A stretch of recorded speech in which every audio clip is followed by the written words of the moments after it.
আল্লাহর পয়গম্বর মুসা কালিমুল্লাহ উনি ওনার সম্প্রদায়ের কাছে বারবার দাওয়াত নিয়ে গেলেন। যাওয়ার পর বললেন, ও আমার উম্মতেরা, তোমরা বলো লা ইলাহা ইল্লাল্লাহ মুসা কালিমুল্লাহ, যে এই কথা কও তোমরা আল্লাহ ছাড়া কোনো মাবুদ নাই।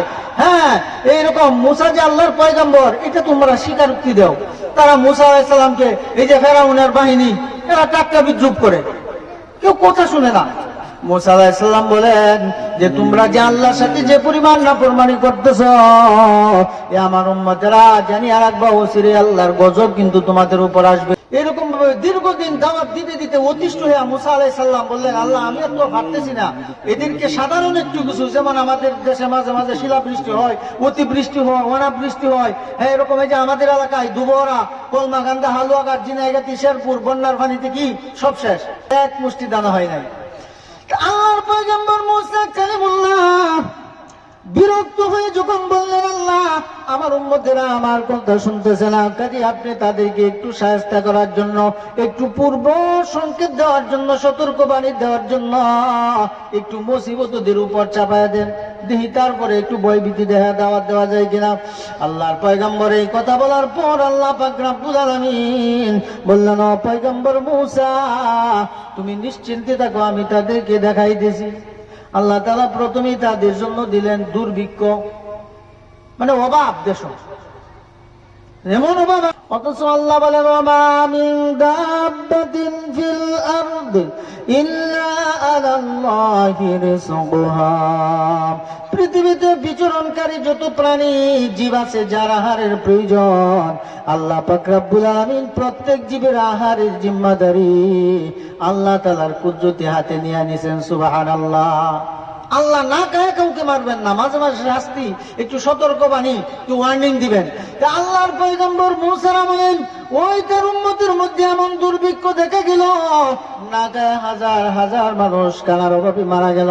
শেষ পর্যন্ত ফেরাউনের বাহিনী, তাদের মধ্যে কিছু লোক তো বুদ্ধিদাতা, কিছু জ্ঞান যোগানদাতা, কিছু পরামর্শদাতা আছে। ও আমাদের খুদা, মুসা তো ফেরাউন তো আবার খুদা ছিল, ও আমাদের খুদা, আপনি খুদা না হুদা, ও এমন দুর্ভিক্ষ হয়েছে আমাদেরকে খাবার দিতে পারেন না, কাজে আপনি যান মুসার কাছে যাইয়া বলেন, সেজন্য তার রবের সাথে কুদরতি ভাবে একটু গোপনে লাল টেলিফোন পিনকোড নাম্বারে একটু মিস কল মাইরে যেন কথা বলে, আল্লাহ যেন আমাদের এলাকা থেকে দুর্ভিক্ষ উঠে নেয়, অভাব যেন উঠে যায়, আমরা ঈমান আনবো। মুসা আলাইহিস সালামের কাছে যখন তারা গেলেন, যাওয়ার পরে প্রস্তাব দেওয়ার পর মুসা বললেন, ঠিক আছে আমি আল্লাহর কাছে দোয়া করতেছি। মুসা আলাইহিস সালাম আল্লাহর কাছে দোয়া করলে, ওগো রব্বুল আলামিন, এরা বুঝতে পারে না, এরা এখন বুঝতেছে দিনের বুঝ মনে হয় আসবে, তারা আপনার প্রতি ঈমান আনবে, আমি পয়গম্বর মুসা কালিমুল্লাহকে নবী বলে স্বীকারোক্তি দিবে। কাজে আল্লাহ আপনি এলাকা থেকে কি করেন, দুর্ভিক্ষ অভাব অনটন উঠায় নেন। আল্লাহ মুসার দোয়া কবুল করছে, পয়গম্বরের দোয়া তো বৃথা যায় না। মুসার দোয়া কবুল করছে, কবুল করার পর ওই এলাকার মধ্যে আল্লাহ রিজিক দিয়া পরিপূর্ণ করে দিছে। সুবহানাল্লাহ। এলাকা ভরে গেছে। পরে তারা আবার নাফরমানি শুরু করছে। মুসা আলাইহিস সালাম সংকেত দিলেন, গত দিনের কথা থেকে তোমাদের স্মরণ নাই যে তোমরা এখন আবার নাফরমানি করতেছো, আল্লাহকে রব বলিয়া মানো না, আমি মুসাকে পয়গম্বর বলিয়া জানো না। খবরদার আবার কিন্তু তোমাদের জন্য আল্লাহর পক্ষ থেকে গজব আসবে। আসুক, অসুবিধা নাই, তোমার খোদারে কেউ গজব দিত, আমরা পারলে ফিরাই, নাউজুবিল্লাহ। এইবার গজব আসছে, তুফান, এমন তুফান কেউ কোনোদিন দেখে নাই, শরীরের কাপড় চোপড় পর্যন্ত খুলে খুলে নিয়ে যায়। যেমন আপনার এই এলাকায় যারা আছেন, আমি দেখেছি 2004 সালে আপনাদের এই এলাকায় নাসনাপুর, ফাজিলপুর, কাঞ্চনপুর, বাওয়ালের পার, আমাদের হালুয়াঘাটের বোরাঘাট একটা জায়গায়, ওখানে হয়েছিল, পূর্বদলা হয়েছিল, আবার জুগলি, বাওয়ারতলা, সুসাউরা, বিতরগাঁও, আমি আসছিলাম। ওই সময় এমন ভূমিকম্প, 30 সেকেন্ডের ঘূর্ণিঝড়, এটা ঘূর্ণিঝড়ও কোন জানা, ভূমিকম্প কোয়া যায় না, এটা কি মাটি লড়ছে না গাছ লড়ছে একমাত্র আল্লাহ জানে। 30 সেকেন্ডের মধ্যে আগুনের গোলা, এত বিষাক্ত একটা তেজ কোথা থেকে আসলো, বৃষ্টি না, এলাকার মানুষ বলছে মুহূর্তের মধ্যে সব কিছু সমান করে দিছে। সবকিছু সমান হয়ে গেছে। আল্লাহর পয়গম্বর মুসা কালিমুল্লাহ যখন দোয়া করলেন, এমন ঘূর্ণিঝড়, এমন সিডর দেখা দিল, ওই এলাকার মানুষ প্রাণহীন অবস্থায় দুনিয়া থেকে বিদায় হইল। বিদায় হওয়ার পর আবার তারা মুসার কাছে যায়, যে আমাদের খুদা ফেরাউন তাড়াতাড়ি মুসার কাছে লোক পাঠান, নাইলে নিঃস্ব থাকবে না, সবগুলি ধ্বংস হয়ে যাবে, সব মারা যাব। তাড়াতাড়ি গেছে মুসার কাছে, মুসা আল্লাহর কাছে দোয়া করছে, আবার এই ঘূর্ণিঝড় থেমে গেছে। সুবহানাল্লাহ। পরে এইভাবে কিছুদিন গেছে, আবার বলছে এখন আল্লাহকে রব মানো, আমি মুসাকে খুদা, আমি মুসাকে কি মানো, পয়গম্বর মানো, নবী মানো। তো না, আমরা আগের জায়গাতে আছি। আবার কিন্তু তোমাদের জন্য আযাব আসবে, কোনো অসুবিধা নাই। আল্লাহ পাক রব্বুল আলামিনের কাছে মুসা পয়গম্বর জানিয়ে দিলেন, ওগো রব্বুল আলামিন, ওই এলাকার মানুষগুলি আমার উম্মতেরা আমার কথা শুনে না, আবার তাদের জন্য তৃতীয় ওয়ার্নিং, সতর্কবাণী ঘন্টা বাজাইয়া দাও, তাদের জন্য আবার আযাবের ব্যবস্থা করে দাও।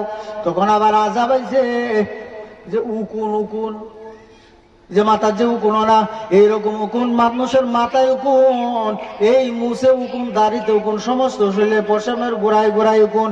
এই উকুনের জায়গায় নারী পুরুষ, উকুনের জ্বালায় নারী পুরুষ জোয়ান বৃদ্ধ কেউ আরামে ঘুমাইতে পারে না।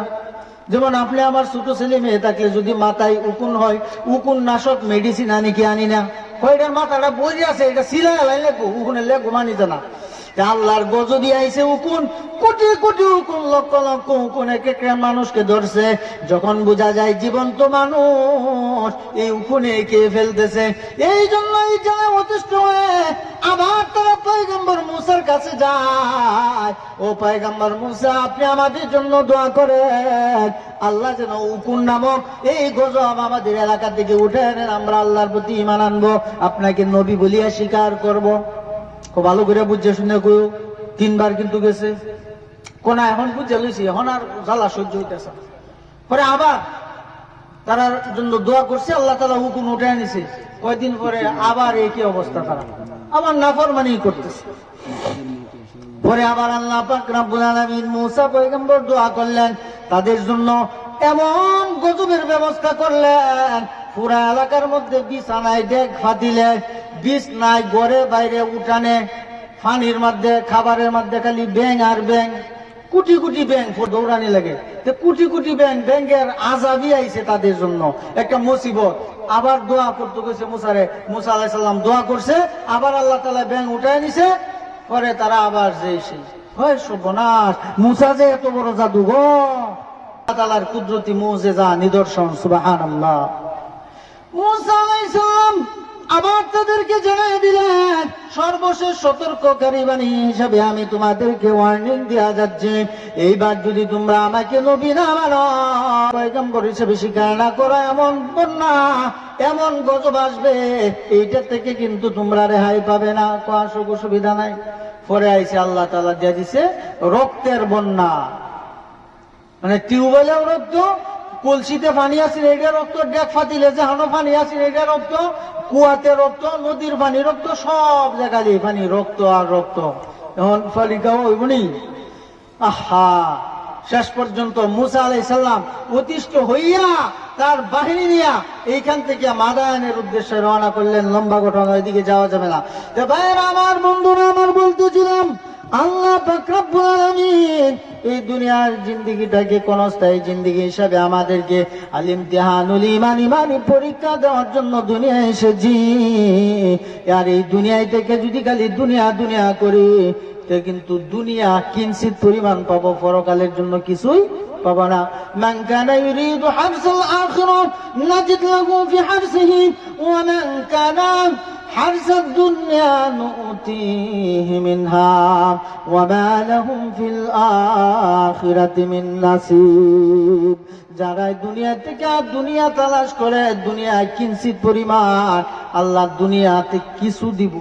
যেমন কাফির বেঈমান যারা আল্লাহ মানে না, নবী রাসূল মানে না, আমাদের কোরআন বিশ্বাস করে না, ও মুসলিম যারা, তাদেরকেও আল্লাহ দুনিয়াতে খাওয়াইতেছে, ঠিক না? তারাও ফিন্দাইতেছে, তারাও আরামায়েশে রাইতেছে, কিন্তু পরকালে তাদের জন্য আল্লাহর কাছে কোনো অংশ নাই, তারা জাহান্নামে যাবে।